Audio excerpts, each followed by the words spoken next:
welcome back to the Cover 3 podcast here on CBS Sports HQ. Breaking news at this hour as the SEC has confirmed that Alabama and LSU set for this Saturday at 6 p.m. and Texas A&M at Tennessee also set for this Saturday have been postponed due to SEC COVID testing protocol.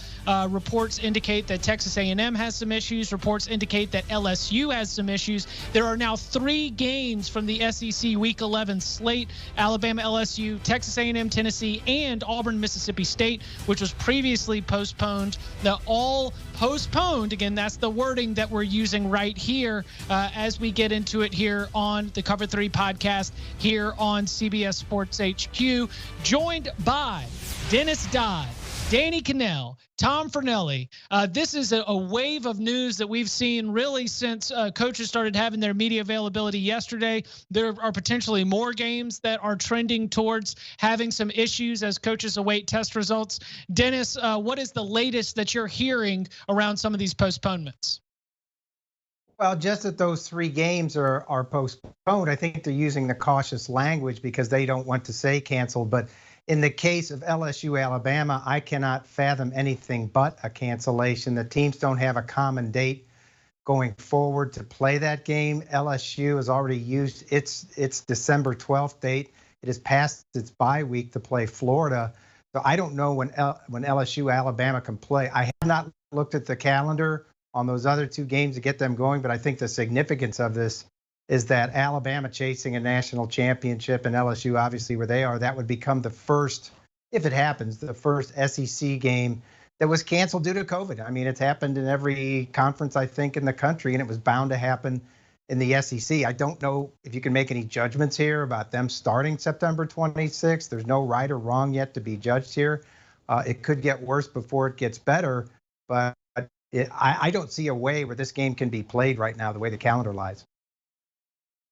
Yeah, and all of this, I mean, this is pretty much a wave of bad news that's coming in for the SEC. It shouldn't be that surprising. I mean, cases are up around our country. We're not that far from Halloween, which was a very popular time to go out for a lot of college campuses. It's later in the season, so players might get a little loose or lax with their protocols and keeping social distance and those things. So it's not surprising. And I don't need this game to be made up. I mean, Alabama was a 4-touchdown favorite, so does it impact their chances for the playoff? Probably not. They could still run the table and get in and win the SEC championship game. It's not like this game would have been the difference.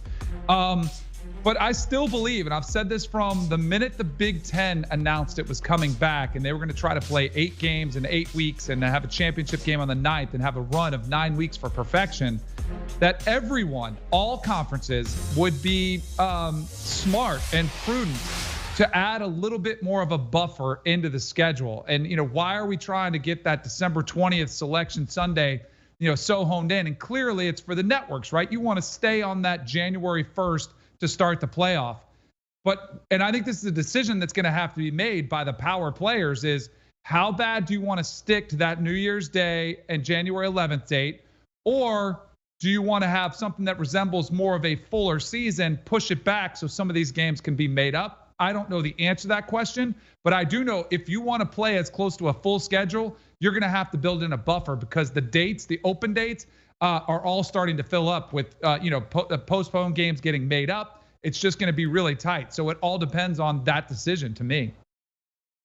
Yeah, I mean, like you guys have said, this shouldn't be a surprise to anybody. We talked about even before the season began that while we didn't have any doubts about whether or not they'd be able to start the seasons, the real question mark would be as we got into the late fall and early winter, would they be able to finish the season? And now we're seeing some disturbing trends in the last few weeks in which, yes, we have more conferences playing, so there are more games on the schedule, but we're seeing a higher frequency of those games get postponed and get canceled. As Danny mentioned, we're seeing cases go up throughout the country. So I don't think this should come as a surprise. I do worry that this is not just the end of it. I think we're going to see more and more of this over the next couple of weeks coming into the SEC, where we're not going to just be trying to figure out whether or not we can make up Alabama-LSU. We might have to make up Alabama-Kentucky, Alabama-Auburn, Alabama-Arkansas. There are other games that could be at jeopardy in the near future. But again, if there is a silver lining in this spot, every other season in the SEC, Alabama-LSU is a very important game. at least this year, LSU is not competing for the division title, so it's not going to have much of an impact on that. It's just a question of what kind of impact will this have on Alabama going forward, as it's the one of these teams that are having their games canceled, and Texas A&M, who are both competing in the division, competing for an SEC title, and competing for a playoff berth. And I'm glad you mentioned that, Tom, because that's where I go next. Is I think that the SEC expanded its schedule so that it could go conference only, and it expanded the schedule to 10 games, and that meant the addition of some more cross-division games. And you want to try to preserve some of those historic rivalries, but I try to break it down and think, if you're the SEC league office, don't you want to make sure that there are enough data points for an Alabama, for a Texas A&M to be able to be in the college football playoff conversation? Florida is playing against LSU in that last bye week that is currently an available spot for Alabama if it wants to schedule a game. LSU has no bye weeks because of that Florida game already being rescheduled. And I guess, like, Dennis, do you think that in the league office, the idea of rearranging the schedule to accommodate some of these programs and some of these teams, or accommodate some of the division rivalries, so you at least have competitive balance within the division races, are those going to be conversations that are had over the next several weeks?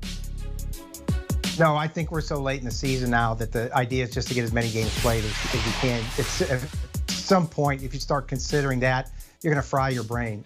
As I said yesterday on HQ, you've got about 127 teams right now coming in on separate tracks to the same train station, trying to get the season done. And they ain't going to all get there on time with all the games played.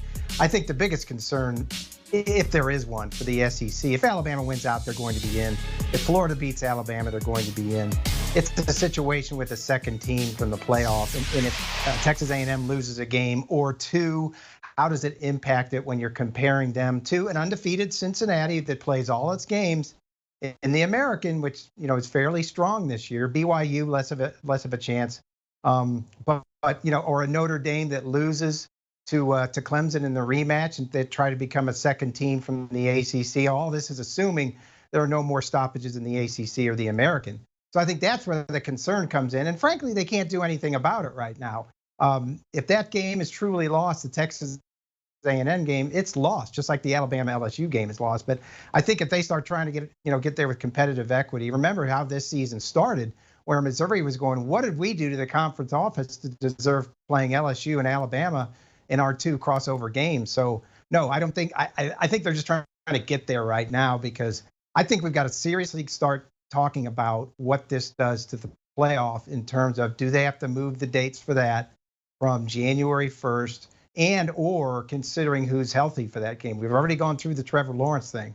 If we go through this, are you just going to play games with whoever you've got at that point? And can you afford having a team drop out a week before the national semifinal because they don't have enough players to play? I mean, we're looking at that now. We're sitting here on November 9th.